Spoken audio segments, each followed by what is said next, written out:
Senegal yivumbuye mu mukino yegukanye igikombe cya Afurika itsinze Maroc yari Riwaye. Ikipe y'igihugu ya Senegal Rio de Teranga yivumbuye mu mukino wa nyuma iza kugaruka mu kibuga Sadio Mane amaze kuyiguyaguye nk'akana gato, yaje kwegukana igikombe cya Afurika cya 2025 nyuma yo gutsinda Maroc igitego kimwe ku busa. Umukino wabereye kuri Prince Moulay Abdallah Stadium mu ijoro ryakeye.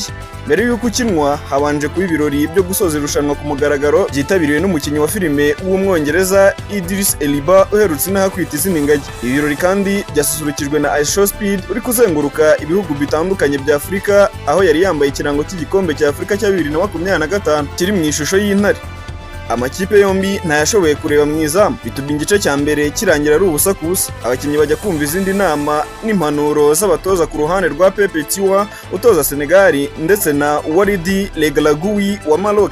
Mbere y'uko iminota 90 y'umukino irangira, Senegal yashize mu kibuga Abdoulaye Seck, Ismaïla Salah, Sharif Ndiaye na Ibrahim Mbaye, ikuramo Antoine Mendy, Lamine Camara, Nicolas Jackson na Iliman Ndiaye, mu gihe Maroc yakuyemo Ayubu El Kabi, Bila El Kahanous na Adam Masina, Ishramo Yusuf El Nasir, Osman Tlageline ndetse na Jawadi El Yamik. Senegal yahise ishyira umupira mu izamu watewe n'umutwe na Abdoulaye Seck warusimbuye, ariko umusifuzi w'umukino Jean-Jacques Ndar yemeza ko yabanje gusunika Ashraf Hakimi wa Maroc. Ku munota wa munane w'inyongera El Hadji Malik Diouf yashize hasi Ibrahim Diaz mu rubuga rw'amahina. Maroc yahabwa penalty itavuzweho rumwe n'impande zombi. Umutoza wa Senegal Pepe Tiwa yahise abwira abakinnyi be gusohoka mu kibuga bakava mu mukino, mu gihe Sadio Mane we yababwiraga kujya mu kibuga bakongera bagakina. Nyuma y'uko nawe avuganye n'umunyabigwi w'ikipe El Hadji Diouf, penalty yahawe Ibrahim El Diaz ariko ayitera mu buryo bworoheje nk'uwishyuwe,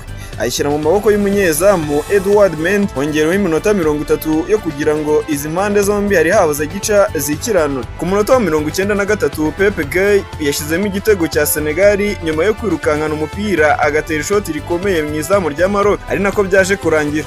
Ashraf Hakimi yabaye myugariro w'irushanwa, Yassine Bano aho umunyezamu mwiza, Ibrahim Diaz ufite ibitego 5 ariko kandi wanarase penalty muri uyu mukino wa finali ahabwa igihembo cy'umukinnyi winjije ibitego byinshi. Sadio Mane niwe wabaye umukinnyi w'iri rushanwa. Nyakubahwa Perezida wa Repubulika y'u Rwanda Paul Kagame wari witabiriye kureba uyu mukino muri Maroc yashimiye byimazeyo Senegal yatwaye iki gikombe. Igikombe cya Afurika gitaha kizaba mu mwaka wa 2027 aho kizakinirwa muri Afurika y'Iburasirazuba, by'umwihariko muri Tanzania, Kenya ndetse na Uganda. Ndi Daniel Niyonkuru.